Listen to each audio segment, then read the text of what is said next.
So several political parties have welcomed President Cyril Ramaphosa's sacking of the Higher Education Minister, Dr Nobuhle Nkabane.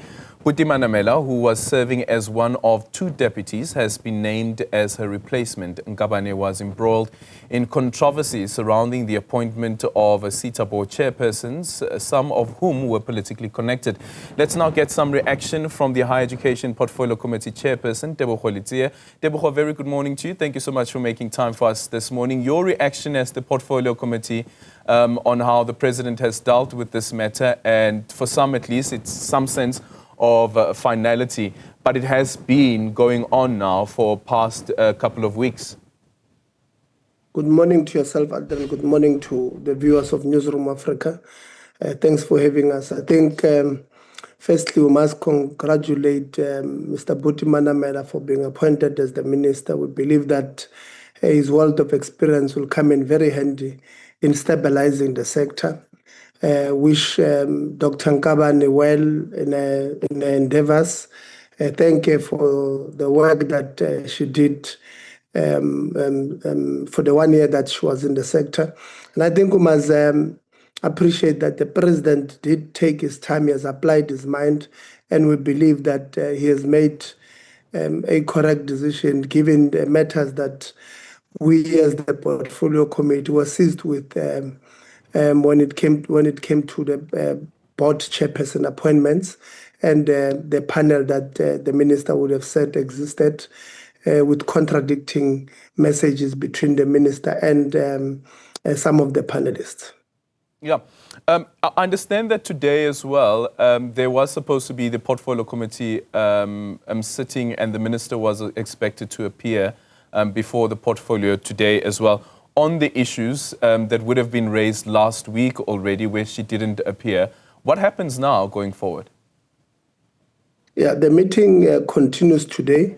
We have, or we were supposed to have the minister, the director general, and the three other panelists who were not there yesterday. The chief of staff of the minister, who was off sick, the deputy director general, who there was a confusion whether the office of the DG said they must come or not, and the advisor to the minister are going to be present. The only person who will not be there will be the minister. We're going to close the matter. Sorry, we're going to close the matter with them today, but continue because there were some other issues that members would have raised already about the conduct of the Director General's office, writing to staff at the department, indicating to them that our meeting has been postponed when we had not postponed our meeting. So the meeting will continue, albeit it will no longer be, even though the minister or the former minister is now an ordinary member, will no longer be seized with the matter before the ethics committee and all of that. It will be a different committee now that deals with certain things that the minister would or would not have done. So the meeting will continue today, bring the matter to finality, and then continue. What is important is to note that we must bring stability to the sector, to the SETAs themselves, NSFAS that must pay accommodation providers and pay them on time, NSFAS that must pay allowances to our kids or our students, NSF that must be stabilized, the SETAs that must produce artisans, 30,000 per annum. So we need stability in the sector, and want to wish Honorable Buti Manamela well. And we know that he brings wealth of experience, and we're hoping that he will hit the ground running immediately. Yeah. What do you mean that the matter is now closed, considering that, amongst others, for instance, with that letter, an explanation that was sent to the Portfolio Committee, the minister then, Dr Nobuhle Nkabane, had said that this is the panel that advised me on who to appoint, but at least 4 people out of that panel came out to say that we never participated in any process to nominate people who would serve as chairpersons of the SETA boards. So the portfolio committees are divided according to different departments. So we as the Portfolio Committee on Higher Education and Training can only deal with matters or can only hold the ministry and the department of a specific ministry and department. So we only deal with higher education. So we have a new minister. So Dr. Nkabane would have been the minister, will probably be deployed to a different committee, and we don't have jurisdiction over that particular committee. So the matter as far as the Portfolio Committee on Higher Education and Training would be closed today in the meeting. So we can't, unlike SCOPA that can do work across committees, we can only do work, hold the department and the Minister of Higher Education and Training only under, that particular ministry. So it will be closed with us.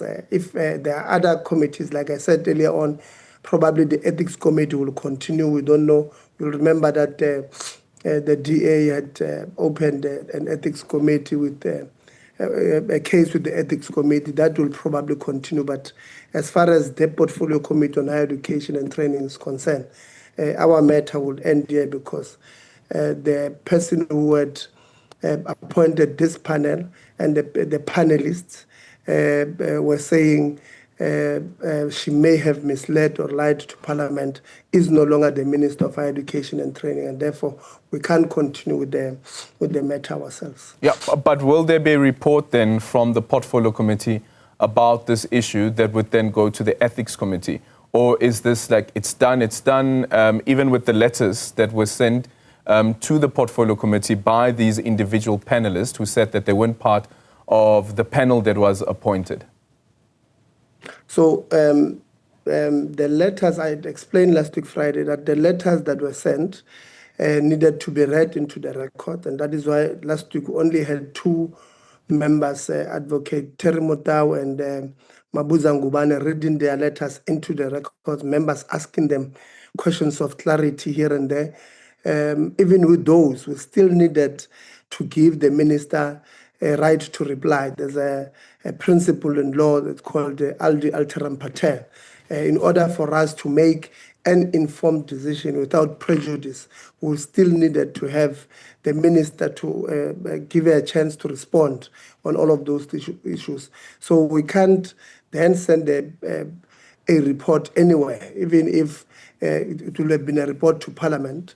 The Portfolio Committee will not have agreed as yet to take the matter to ethics. We told the DA last week that they must deal with their case there, the Ethics Committee, because they wanted to persuade the Portfolio Committee to do a supplementary submission to the Ethics Committee on their case, and we informed them that the Portfolio Committee is much bigger than their political party. The Portfolio Committee is not a political gimmick. We're not playing games, and we're not going to support any of their submissions there. So the Portfolio Committee had not reached a conclusion to say that the minister would have misled here, would have lied here, and therefore this is the decision we are taking. Even today when we receive, even if today we're going to get these people to read their submissions into the records, we'll still have needed to give the minister a chance because of that legal principle I spoke about of Audi, for us to have a fair conclusive process. So that will not happen today, and it will be unfair on us to then submit anything anywhere or to conclude anything anywhere that the minister would have done X, Y, and Z without giving a right to reply. Yeah. Here's another issue around this is so the inclusion of Nomusa Dube Ngube in the initial list, which has been withdrawn. That very same individual that was on that list, whose inclusion in that list has led parliamentarians to argue that it is an ANC-aligned list of nominees that have been made, which the minister intended to appoint. That individual now becomes the Deputy Minister of Higher Education. Does it at all muddy the waters, do you think? Again, considering that some of the members of the panelists are members, are employees in the Department of Higher Education? Yeah, look, Dr. Nobuhle Nkabane is in her own right. I mean, in governance, you can't fault her. She has, when you look at what is it that she would have done when she was a premier, she would have done extremely well. So I'm sure the president, when he was applying his mind, he looked at all those factors that this is a person with impeccable records in governance, and therefore you can't then fault her on anything. Her inclusion in that leaked, I mean, look, we have not seen personally, as an individual and as the portfolio committee, I've asked the previous minister, please give us the list that you would have withdrawn, so that at least when we speak, we are able to speak on authority, that this person and that person were in this seat, they were appointed as chairperson and all of that. That did not happen. So I can't speak on authority and say the leaked list would have been 100%, even though it has not been denied much, but it has also not been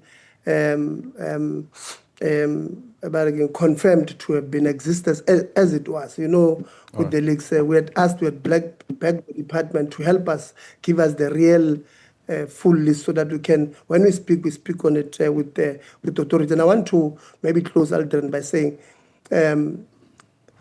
I've argued that being a politically exposed person is nothing wrong.